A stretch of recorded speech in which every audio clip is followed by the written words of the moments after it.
ಶವ ಸಂಸ್ಕಾರಕ್ಕಾಗಿ ಜಾಗವಿಲ್ಲದೆ ಗ್ರಾಮಸ್ಥರು ಪರದಾಟವನ್ನ ಮಾಡಿದ್ದಾರೆ. ಮೈಸೂರಿನ ಎಚ್.ಡಿ. ಕೋಟೆ ತಾಲೂಕಿನ ಬೀರಂಪಳ್ಳಿಯಲ್ಲಿ ಈ ಘಟನೆ ನಡೆದಿರುವಂತದ್ದು. ಸುಮಾರು 1200ಕ್ಕೂ ಹೆಚ್ಚು ಜನಸಂಖ್ಯೆ ಇರುವ ಗ್ರಾಮವಿದು.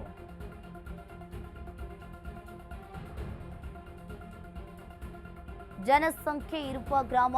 ಶವ ಇಟ್ಟುಕೊಂಡು ಅಂತ್ಯಕ್ರಿಯೆಗೆ ಜನರು ಸ್ಮಶಾನವನ್ನ ಹುಡುಕಿದ್ದಾರೆ. ಗ್ರಾಮದಲ್ಲಿ ಸ್ಮಶಾನಕ್ಕೆ ಜಾಗವಿಲ್ಲ. ಆದರೆ ಸ್ಮಶಾನದ ಜಾಗವನ್ನ ಗುರುತಿಸಿದ ಕಂದಾಯ ಇಲಾಖೆ ಅಧಿಕಾರಿಗಳು ಜನಪ್ರತಿನಿಧಿಗಳ ವಿರುದ್ಧ ಜನಾಕ್ರೋಶವನ್ನ ಮಾಡ್ತಾ ಇದ್ದಾರೆ. ಇನ್ನು ಸ್ಥಳಕ್ಕೆ ಬಂದ ಅಧಿಕಾರಿಗಳಿಗೆ ಹಿಗ್ಗಾಮುಗ್ಗ ತರಾಟೆಗೆ ತೆಗೆದುಕೊಂಡಿದ್ದಾರೆ. ಶವ ಸಂಸ್ಕಾರಕ್ಕಾಗಿ ಜಾಗವಿಲ್ಲದೆ ಗ್ರಾಮಸ್ಥರು ಪರದಾಟವನ್ನ ನಡೆಸಿದ್ದಾರೆ. ಮೈಸೂರಿನ ಎಚ್.ಡಿ. ಕೋಟೆ ತಾಲೂಕಿನ ಬೀರಂಪಳ್ಳಿಯಲ್ಲಿ ಈ ಘಟನೆ ನಡೆದಿದೆ.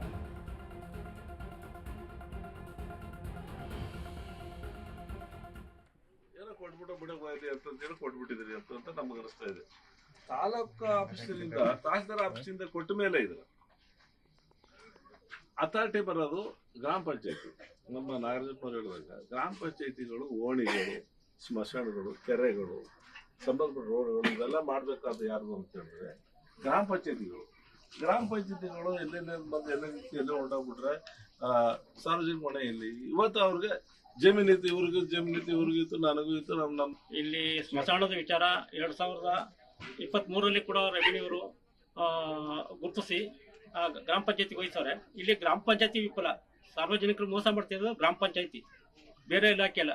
ಹಳ್ಳಿಲಿ ಆಡಳಿತ ಕೊಡಬೇಕಾದ್ದು ಗ್ರಾಮ ಪಂಚಾಯತಿಯವರು, ಬೇರೆಯವ್ರು ಯಾರು ಅಲ್ಲ. ಈಗ ನೋಡಿ 23ರಲ್ಲೇ ಕೊಟ್ಟ ಆದೇಶ ಆಗಿದೆ. ಜೊತೆಗೆ ಅದನ್ನ ಬೇಗೂರು ಪಂಚಾಯತಿಗೆ PDOಗಳಿಗೆ ವರ್ಗ ಹಸ್ತಾಂತರ ಮಾಡಿದ್ದಾರೆ. ಎಷ್ಟನೇ ತಾರೀಕಲ್ಲಿ ಅಂದ್ರೆ 25/1/2023. ಇದು ಅವ್ರ ರೆಸ್ಪಾನ್ಸಿಬಿಲಿಟಿ ಗ್ರಾಮ ಪಂಚಾಯತಿ PDO ಆಗಿರೋ.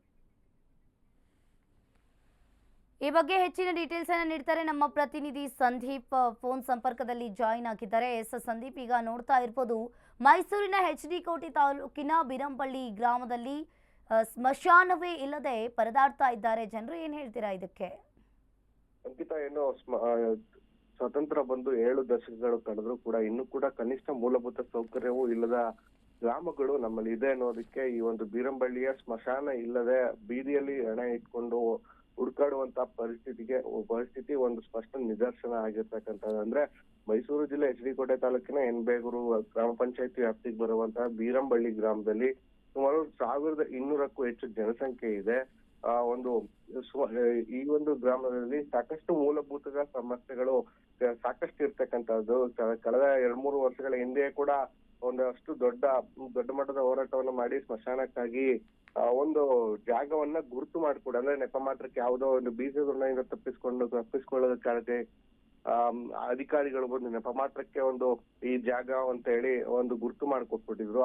ಆ ಗುರುತು ಮಾಡಿದ್ದ ಒಂದು ಜಾಗ ಯಾವುದು, ಎಲ್ಲಿದೆ ಅನ್ನುವಂಥದ್ದೇ ಇನ್ನೂ ಕೂಡ ಆ ಗ್ರಾಮಸ್ಥರಿಗಾಗ್ಲಿ ಅಥವಾ ಗುರುತು ಮಾಡಿದಂತ ಅಧಿಕಾರಿಗಳಿಗೂ ಕೂಡ ಇಲ್ಲ.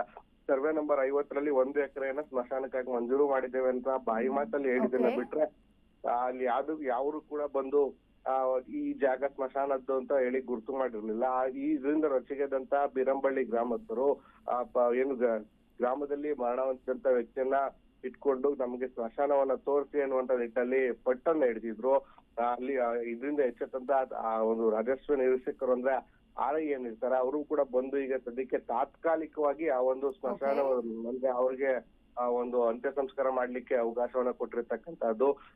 ಇನ್ನೇನ್ ಕೆಲವೇ ದಿನಗಳಲ್ಲಿ ಆ ಒಂದು ಏನು ಸ್ಮಶಾನದ ಸಮಸ್ಯೆ ಏನಿದೆ, ಬೀರಂಪಳ್ಳಿ ಸಮಸ್ಯೆ, ಅದನ್ನ ನಿವಾರಿಸಲಿಲ್ಲ ಅಂತ ಹೇಳಿದ್ರೆ ತಾಲೂಕು ಆಡಳಿತದ ಮುಂಭಾಗದಲ್ಲಿ ಅಂತ್ಯ ಸಂಸ್ಕಾರ ಮಾಡ್ತೀವಿ ಅನ್ನುವಂತ ನಿಟ್ಟಿನಲ್ಲಿ ಎಚ್ಚರಿಕೆಯನ್ನ ಕೂಡ ಬೀರಂಪಳ್ಳಿ ಗ್ರಾಮಸ್ಥರಿಗೆ ತಾಲೂಕು ಆಡಳಿತಕ್ಕೆ ಕೊಟ್ಟಿರ್ತಕ್ಕಂಥದ್ದು. ಅಂಕಿತಾ, ಓಕೆ, ಥ್ಯಾಂಕ್ ಯು ನಿಮ್ಮೆಲ್ಲ ಮಾಹಿತಿಗೆ.